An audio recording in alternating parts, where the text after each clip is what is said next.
Dream project होता, महाराष्ट्र राज्याच्या जनतेतला स्वप्नाचा प्रकल्प होता. त्या स्वप्नाच्या मध्ये गैरप्रकार, गैरकृत्य आणि काम न होता अधिकाराशी हात मिळवून करून, आता कोणाचा आशीर्वाद आहे हे माहित नाहीये, मग अधिकाराशी हात मिळवून करून जवळपास 50 कोटीच्या वरती बिल उचललेली आहेत आणि ते वापरले देखील आहे. सदरचे प्रोजेक्ट हा 2023 ला कंप्लीट व्हायला पाहिजे होतं, जे की 2026 पर्यंत पूर्ण झालेला नाहीये. ह्याचं कारणच ते आहे की ज्या वेळेला एसयू म्हणजेच संजय चव्हाण इन्फ्रास्ट्रक्चरला जेव्हा हे अग्रीमेंट करण्यात आलं, त्यावेळेला त्यांनी जो आरके चव्हाण आहे ह्यांनी काहीच दाखवलेलं नव्हता की बाबा ह्याच्यामध्ये इनकम्प्लीट आहे किंवा मी 52 कोटी उचललेला आहे. कारण का शासकीय ज्या काही नोंदी असतात, जेव्हा त्याच्यामध्ये आपण इन्व्हॉल्व्ह होत नाही किंवा त्याची माहिती आपण घेत नाही, तोपर्यंत शासकीय कुठल्याही कामाची आपल्याला माहिती मिळत नाही. त्याप्रमाणे ह्यांनी आता आरके चव्हाण हा कंस्ट्रक्शन मोठा बिल्डर आहे, त्यांनी मला अग्रीमेंट दिलेलं आहे 225 कोटीची. मी घेतल्यानंतर जेव्हा मी कामाला लागल्यानंतर साहजिक आहे, एखादा माणूस कामाला लागला, आरे बिल उचलतोच, आता लेबरचं पेमेंट करायचं आहे, साधन सामुग्रीचं पेमेंट करायचे आहे, बाकीचे पेमेंट करण्यासाठी जेव्हा मी डीप मध्ये गेलो, जेव्हा ऑफिसमध्ये गेलो, तेव्हा मला असं कळालं सुरुवातीलाच 165 कोटी मध्ये आरके चव्हाणने जेव्हा अग्रीमेंट केलं होतं 2021 ला, तेव्हाच त्यांनी जवळपास 15 कोटीचा घोटाळा केला होता. हे जेव्हा माझ्या लक्षात आलं, तेव्हा ह्या चव्हाण साहेबांनी डीप मध्ये गेले. डीप मध्ये जाऊन पुन्हा त्यांनी बघितलं की जवळपास 50 ते 52 कोटीची कामं न करता ह्यांनी बिल उचललेली होती. म्हणजेच ह्या गोष्टीला, अशा अनाधिकृत गोष्टीला तिथल्या संबंधित अधिकारी डेफिनेटली जबाबदार असणारा एक. आणि सब कॉन्ट्रॅक्टर म्हणून आर एस कामठेला जेव्हा आरके चव्हाणनी दिलं होतं आणि आर एस कामठेनी ह्याच्याबरोबरचा जो फ्रॉड केलाय तो हा थोडासा डिफरंट वेगळाच आहे. परंतु रिगार्डिंग हेच विषय आहे, कारण का जागेच होता, परंतु आर एस कामठेला देखील सदरचं काम पूर्ण करणं होत नव्हतं.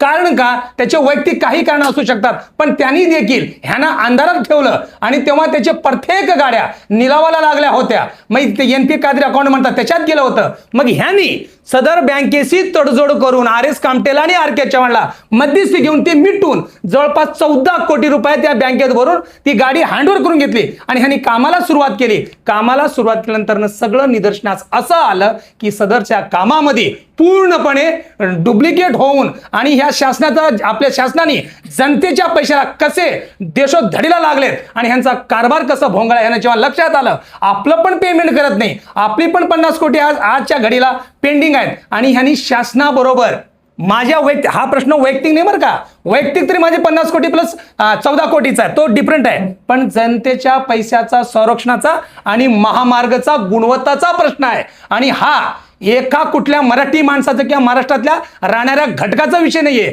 हा राज्यातील प्रत्येक महाराष्ट्र नागरिकाच्या स्वप्नातील प्रकल्प होता, जे की ही संताची भूमी असणाऱ्या बारामती ते इंदापूर जो 42 किलोमीटरचा प्रकल्प होता, ह्या प्रकल्पमध्ये कामं न करता विचार करण्यासाठी धक्कादायक बाब आहे. जर 50 कोटी रुपये कागदावर जर उचलत असेल तर ह्याच्यामुळे चिटिंगचा हा गुन्हा ह्याच्यावर दाखल झालाच पाहिजे. दुसरा, ह्याच्याशी जो विश्वासघात केलाय तो विश्वासघात गुन्हा तर लागलाच पाहिजे. आणि तिसरा, आर एस कामठेने इथल्या गावगुंडांना सोबत घेऊन जी काही मस्टरी चोरीला नेवले हे गुन्हा दाखल झाला पाहिजे. आणि ह्या सगळ्या बाबतीतच्या महत्वाचा प्रश्न की सरकारी कर्मचारी आणि अधिकारी, संबंधित अधिकारी कोणाच्या आशीर्वादाने खोटे व बनावट कागदोपत्रावर सही शिक्के करून ती पेमेंट दिलेलं आहे, त्याच्याबद्दल जे फॉर्जरीचे गुन्हे आहेत ते दाखल झाला पाहिजे. आणि संबंधित जी अधिकारी कर्मचारी अथवा R K Chavan infrastructure private limited व आर एस कामठेनी जो काही गैरप्रकार, गैरकृत्य ह्याच्याबरोबर संबंधित अधिकारी आणि जो यश कामठे, यश कामठे आणि इतर त्याची कामठेची धमकी, क्रिमिनल इंटिमिडेशन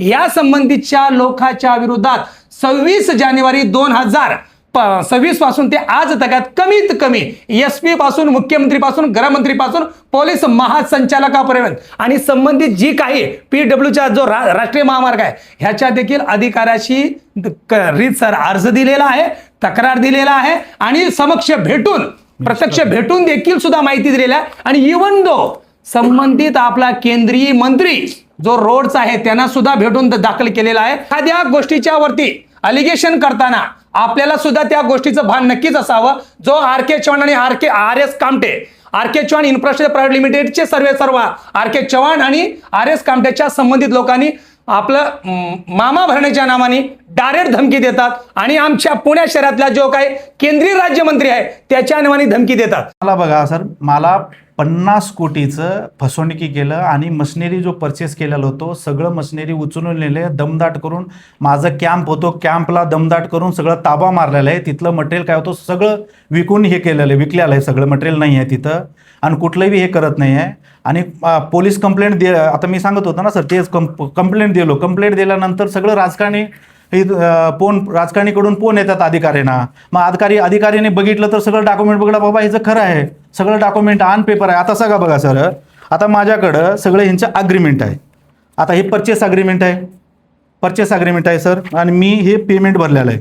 तुमचे आरोप कुणाकुणावरती आहेत आणि नेमकं आर के चव्हाण इन्फ्रास्ट्रक्चर कंपनी, आर के चव्हाण त्यांच्यावरती, आर एस कामटे चव्हाणांनी तुमची किती कोटीची फसवणूक केली आहे? 50 कोटीचं फसवणुकी केली सर. आणि कामटे यांनी किती कोटीची कामटेने सर मशिनरीचं त्यांचं परचेस केलेलं होतं आम्ही मशिनरी. आता एक 70 ॲसेट मशिनरीचं फसवणुकी केले आणि दमदाट 70 ॲसेटचं एक 20 कोटीचं होत्यात सर. 20. दुसरा एक आरोप केला होता की तुम्ही कम्प्लिशन न करता कम्प्लिशन झाल्याचं दाखवलं, म्हणजे काम पूर्ण न होता. नेमकं किती स्पॉट आहेत आणि तो किती कोटी रुपयाचा आहे?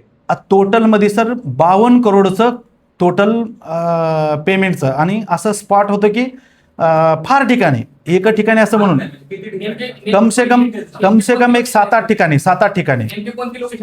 लोकेशन, आता लोकेशन हे आहे ना सर, काय आपलं हे वालचंद नगर, सनसर आणि शेळगाव फुल तिथं आणि वेताळबाबा मंदिर असं. आणि एक वेगळं ठिकाणी असं हे केलं की साधारण किती किलोमीटरचं अंतर आहे ते पूर्ण? टोटलमध्ये 42 किलोमीटरचं अंतर आहे सर टोटलमध्ये. तुमचं म्हणणं असं आहे का की रस्ता अपूर्ण आहे आता सध्या? अपूर्ण आहे सर, आजच्या डेटला बी अपूर्ण आहे सर. तुमचं असं म्हणणं आहे का ते काम कम्प्लीट आहे असं दाखवलं गेलेलं आहे, असं तुमचा आरोप आहे का? हा सर, आता आजच्या डेटला काम कम्प्लीटच अनकम्प्लीट आहे, कम्प्लीट नाही सर. म्हणजे पेपरवर हा बिल कुठं उचलले नाही सर. आता त्या ठिकाणी त्या स्पॉटमध्ये ऑलरेडी कम्प्लेशन आहे, एवढे स्टेजला झाले म्हणून त्यांनी पैसे उचललेले बी आहेत त्या ठिकाणी. तुम्ही गंभीर आरोप करताय खरं हा. तर. तुम्ही असं तुम्ही सांगताय 7-8 ठिकाणी स्पेसिफिक तुम्ही जर सांगू शकला असता की तिथे काम क्लिअर कर, तुमचे त्याच्याकडे कागदपत्र हो आहे ना सर, की जिथं सगळं काम MB आहे आणि तिथं काम नाही. हो आहे ना सर, टोटल आहे सर. आता MB मेजरमेंट सीट म्हणून असते सर. मेजरमेंट सीटमध्ये सगळं साईन करून त्यांनी काय केलं असते तुम्हाला दाखवतो. आता कुठलं बी सीट असू द्या आपल्याकडं, ह्याचं असते ना सर. आता एक बिल झाला, आता बघा हे बिल असते सर, हे final certified SPS stage payment statement म्हणून. मग ह्याच्यामध्ये काय असते की कुठलं लोकेशनला काय चॅलेंजेस असते सर. आता बघा हे एवढं चॅलेंजेस आहे, एवढं चॅलेंजमध्ये हे दोन काय आम्ही मार्क केलेलं ना, ह्या ठिकाणी आत्ता बी गेलं तर बी काम झालं नाही. पॉईंट कुठले सर? आता हे लासुर्णीमध्ये येतं सर, लासुर्णीचं. ते काम झाले की नाही क्रॉस व्हेरीफाय करणं कोणाचं काम आहे? काय असतं का? टीम आहे का? हा हे NHI करायला, NHIचं हे असते सर, त्यांचं एक अथॉरिटी इंजिनियर असते. रिपोर्ट दिला की कंप्लीट झाले म्हणून. हो ना सर, त्यांना सही केलं ना सर. अधिकारी कोणता आहे ज्यांनी सही हे बघा ना सर, आता बघा ना सर, हे बघा PDचं बी साईन आहे याच्यावरती, प्रोजेक्ट डायरेक्टर साईन आहे, सगळं डिपार्टमेंटचं सिग्नेचर आहे. कोण बिल सर्टिफाईड करतात त्यांचं सिग्नेचर आहे. आणि हे काय मास्टर MB बुक असते. MB बुक म्हणजे सर ह्याच्या मास्टर बुकचं मेजरमेंट असते. ह्याच्यामध्ये कुठलंही चुकीचं असू द्या, कुठलंही हे नसते. ह्याला काहीच करू शकत नाही. हे मास्टर बुक आहे हे. आणि हे बघा ह्या ह्याच्यामध्ये सर एक काम करता येईल का तुम्हाला? हा सर, आपण पॉज करूया.